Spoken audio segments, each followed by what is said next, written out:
Hello dear students, today we are solving the ISI MSQ sample papers. A girl chooses a number uniformly at a random from 1 to 3, 4, 5, 6. If she chooses n, then she chooses another number uniformly at random from 1 to n.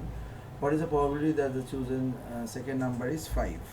Okay, 1, 2, 3, 4, 5 and 6. Let the chosen number be n. So after choosing the first number n, the second number is uniformly at random from the set we can choose. We choose a first and then you choose anything uniformly from this set. Okay, so the number of possible outcomes for the second is in there. So the probability of this thing choosing 5 as a second number is dependent on this 5 included in the set. So the possible number of n which 5 included is 5 or 6. So when n equal to 5 here, so the 5 possible outcomes in the second and one of them is 6.